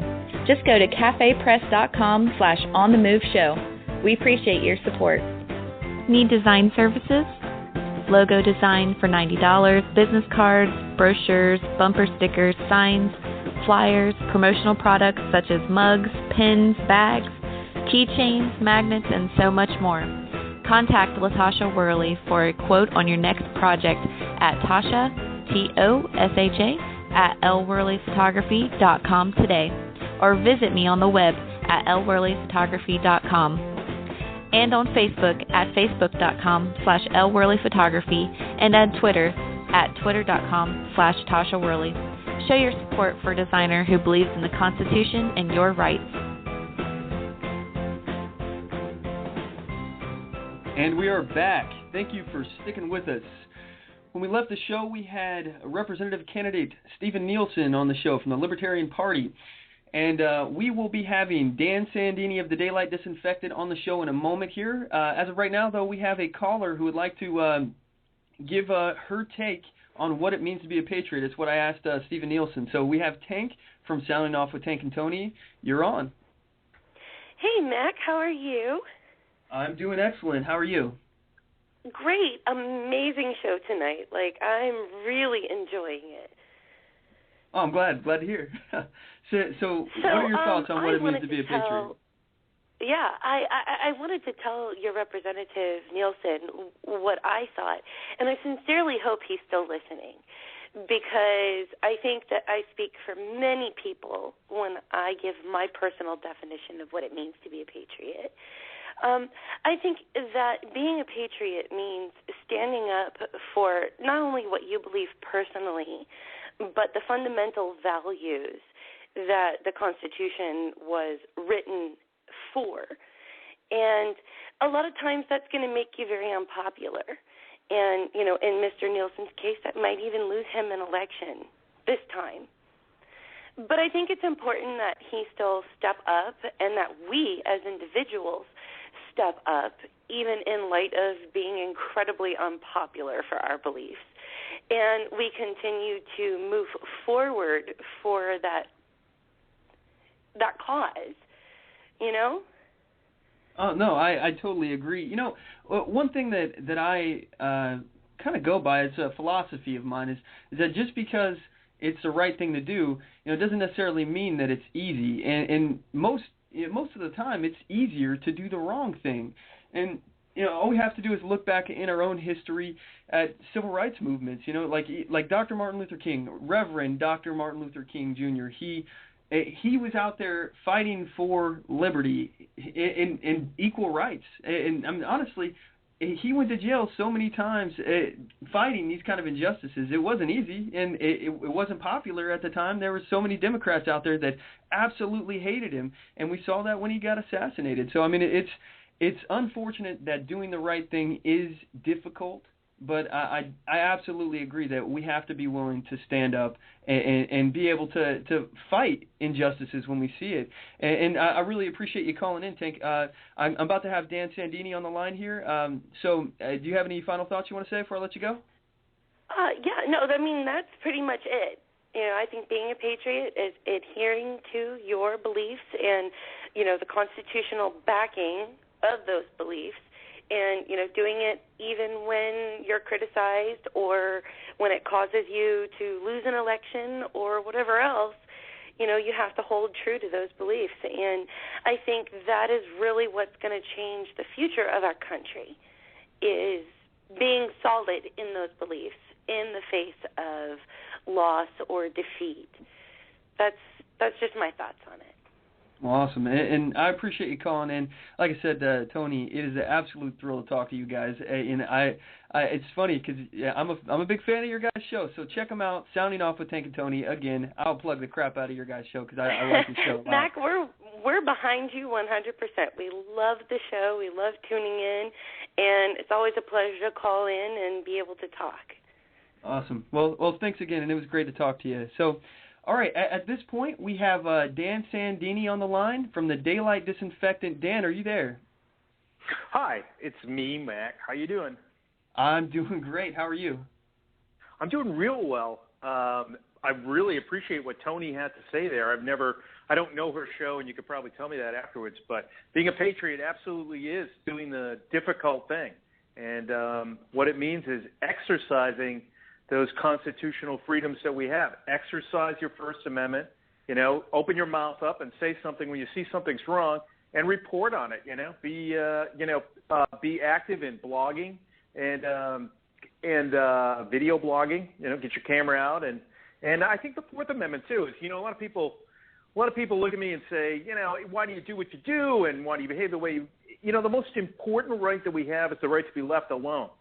And when people come and try and harass you, okay, and tell you that you can't exercise your First Amendment right or your Second Amendment right, the most important of all those rights that the Founding Fathers, came up with when they came up with the Bill of Rights was the Fourth Amendment, which was the right to be left alone. And it leads right into what I wanted to talk to you about today. A lot of your listeners don't know who I am, but so my name is Dan Sandini, and I run a blog called DaylightDisinfectants.com, and the associated YouTube channel is even more important, youtube.com/ all one word, Daylight Disinfectant, and you'll find the video that I'm going to be talking to you about tonight. So yeah, it was out and about in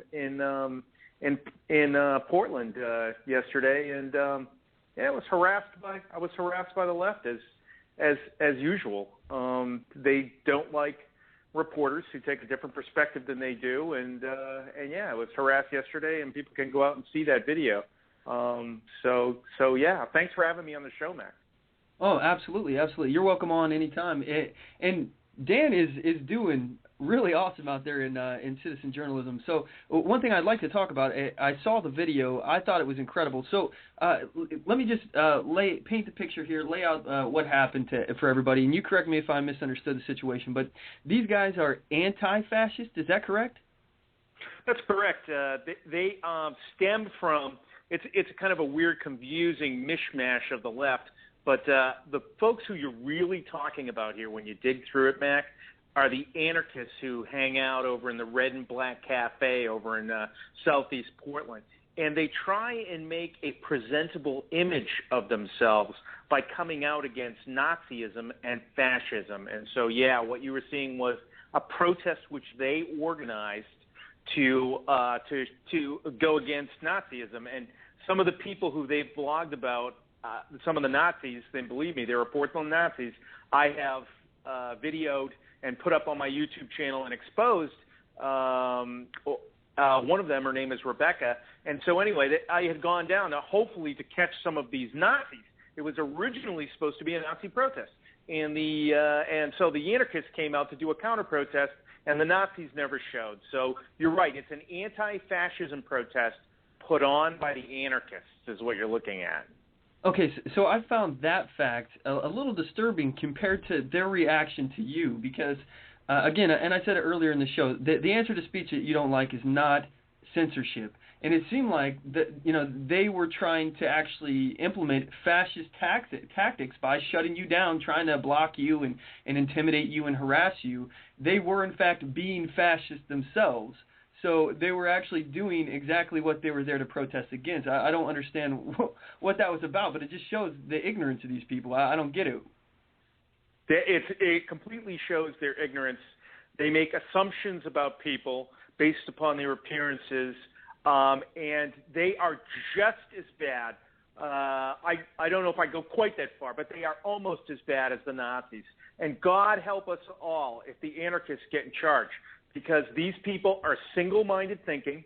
They will not allow news that goes outside of their purview, okay, to get out, or they don't want it to, okay? And they will hide their identities, or believe they will. I will expose them, okay? But they will hide their identities by wearing masks. And so in the video, and I'll bring you along a little bit further in it, but it was yesterday morning. They got me up early on a Saturday, Mac, but I had to go down there at 10 o'clock on a Saturday, and I went down and I had my video camera, and I set up my video camera, and I taped them. And when the Nazis didn't show up, The first thing that happened was they didn't have anybody left to hate on, so they put up a band up there that puts up a video and that puts up a song, okay, and the band plays a song called Astro Turds that they dedicate to the Tea Party, and they say, this one goes out to all the Tea Party members. Well, that caught my attention, so I was videoing on that, and then you folks will see inside of the video, out of the corner of my eye, I catch one of them that comes over and starts saying, "Hey, who are you? What are you doing here? We're not comfortable with you videoing us." That's basically what happened to begin with. Yeah, and they're in a public space. You're totally within your rights to record them in a public space in that setting. So, like for me, it kind of cracked me up how they're implementing these kind of like Gestapo tactics of intimidating and surrounding you. But for me, if I'm out doing an event or something, some kind of protest, and even if a reporter on the opposite side is trying to report on me, some left-leaning reporter, MSNBC or something's out there trying to report on me, I will absolutely love an opportunity to talk to their audience, because maybe I can wake up some of these brainwashed, mindless drones on that side, and that's great. I want more exposure, so why wouldn't they want the same kind of exposure? If their message is really true and they're right, then why wouldn't they want even people that disagree with them to see their message? They don't. They want only their message to go out. They have their media channels. They want them to go out. And if they don't understand what you are, or they disagree with what your general perspective is, and here's the deal, okay? What these people believe, what the left believes in Portland, and why no matter what they say, the anarchists are in this town are dead set in bed with the left here in this town, is the end justifies the means. It's Alinsky tactics.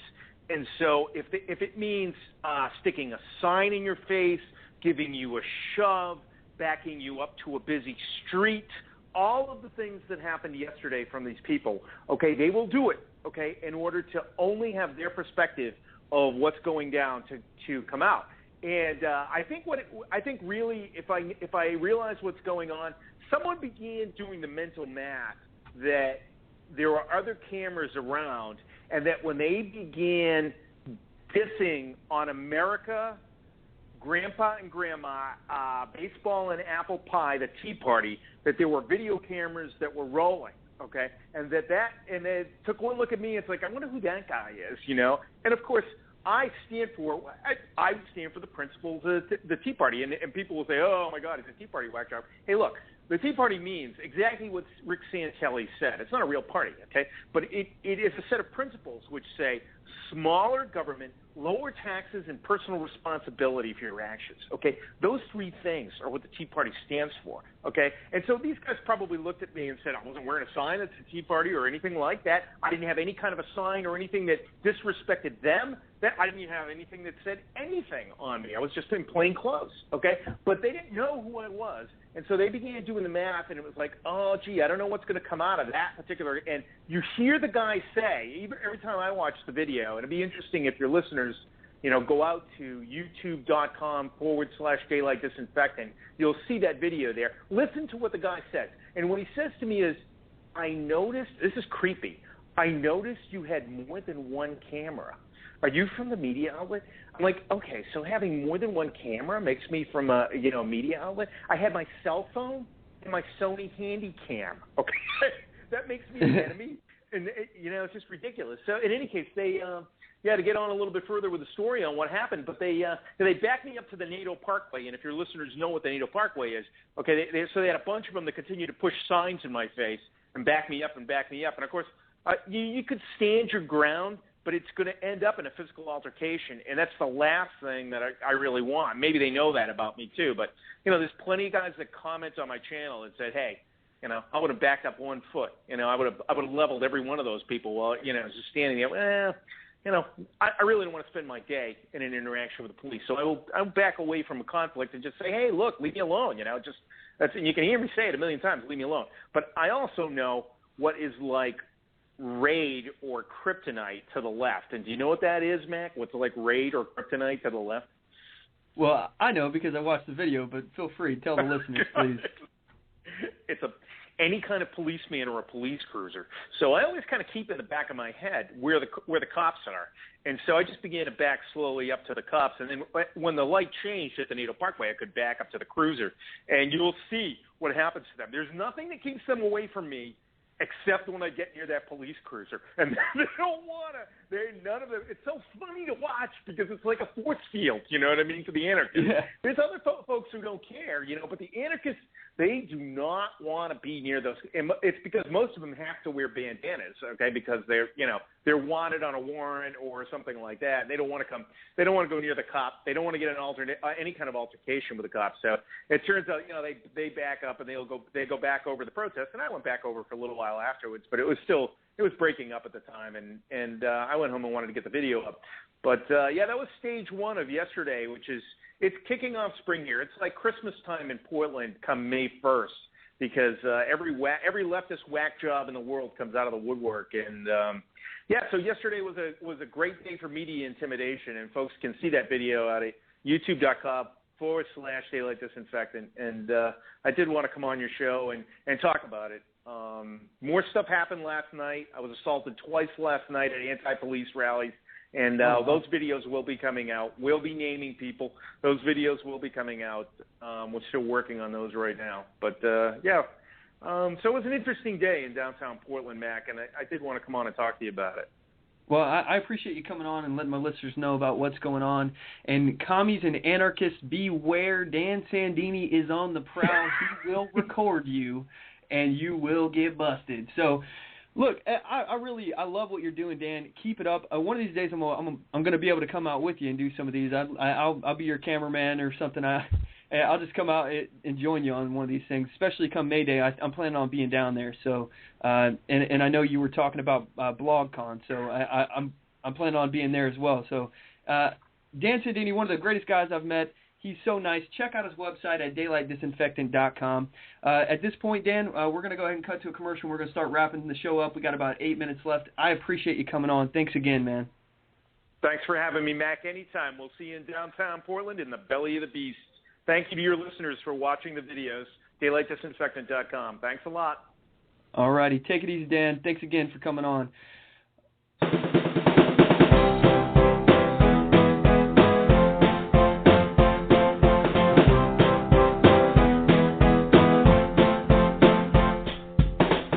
Support On the Move. Help us make this podcast bigger and better. You can do this by going to our store and purchasing one of our hundreds of products. All designs are original and made for patriots like you. Just go to cafepress.com/onthemoveshow. We appreciate your support. Need design services? Logo design for $90, business cards, brochures, bumper stickers, signs, flyers, promotional products such as mugs, pins, bags, keychains, magnets, and so much more. Contact LaTasha Worley for a quote on your next project at Tasha, TOSHA, at lworleyphotography.com today, or visit me on the web at lworleyphotography.com, and on Facebook at facebook.com/lworleyphotography, and on Twitter at twitter.com/Tasha Worley. Show your support for a designer who believes in the Constitution and your rights.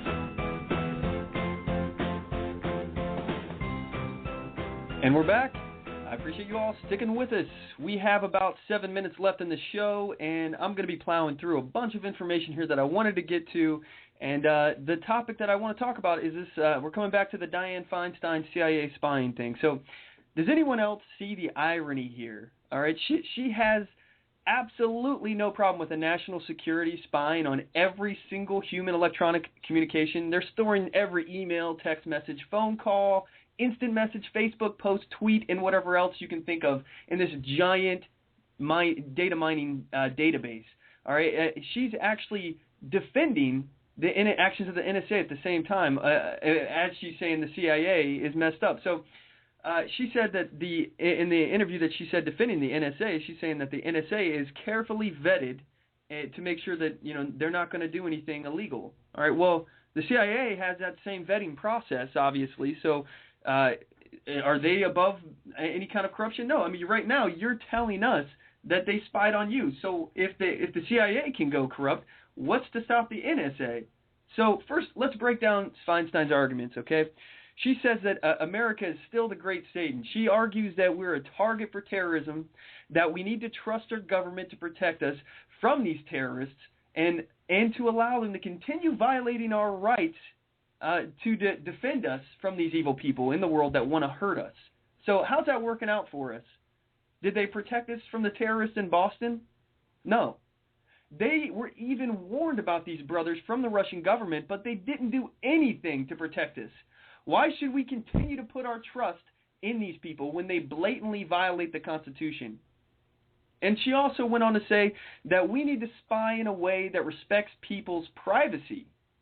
Really? How do you respect people's privacy when you spy on them? How is there even a way to do that, to respect privacy while spying? They have no probable cause or reasonable suspicion. They just steal your personal and private information without just cause. They create secret laws and secret courts, and they want us to trust them. They want us to believe that they have our best interest at heart. They say that if we knew what they were doing, it would damage their efforts to keep us safe. Does anyone believe this crap anymore? I'm fed up with it. I refuse to be told that we can't know what our government is doing. Any government that governs without the consent of its people is illegitimate. How can we consent to what our government is doing if we aren't allowed to know what they're doing? Her last point was that private companies collect information, more information than the government does. This is a bold-faced lie. There's no way that a single private company, no matter the size, can compete with what the NSA is doing with this data mining. Even if you look at every single private company in the United States, it wouldn't compare to the NSA. The NSA data mines everything. They store our information in these huge data mining centers in Utah. They have the ability to store the entire planet's electronic communication for the next few decades. Is Feinstein really comparing that to what private companies do? It's absurd. And let us not forget that we can choose to not patronize businesses that mine our data. We are not allowed that same right to decline participation in the data mining that our government does. We have no choice, and that is the definition of coercion.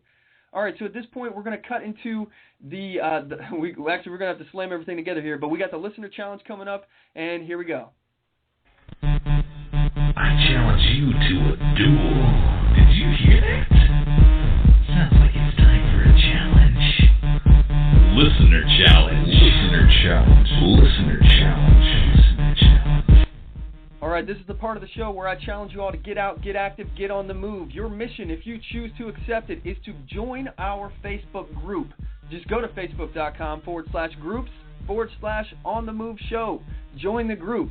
This is just one simple step that we can take in networking ourselves together. We can start to build our network of like-minded patriots. Invite your friends and your family to join the group as well. When we come together and organize ourselves, we become a force to be reckoned with. We must be a grassroots patriot wave. The only way we can do this is to come together and stand with one another. So stand up, speak out, and get on the move.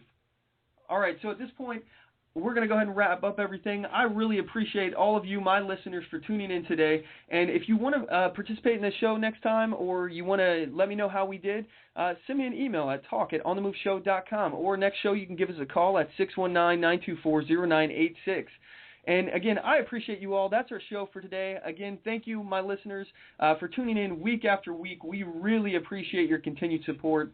I also want to thank our guests for coming on the show today and all the calls that we got and emails. You guys are awesome. This is a great show. I had a really fun time. And thank you to Representative candidate Stephen Nielsen from the Washington Libertarian Party for District 2, Position 2. Don't forget to check out his website at Actually, let's just go to StephenNielsen.com. There you go. And that's Stevenielson.com. Thank you to Dan Sandini of the Daylight Disinfectant. You can find Dan online at daylightdisinfectant.com. Don't forget to check us out at onthemoveshow.com, here at blogtalkradio.com/onthemoveshow, facebook.com/onthemoveshow, youtube.com/onthemoveshow, and twitter.com/onthemoveshow. And as always, know your rights, assert your rights, and get on the move.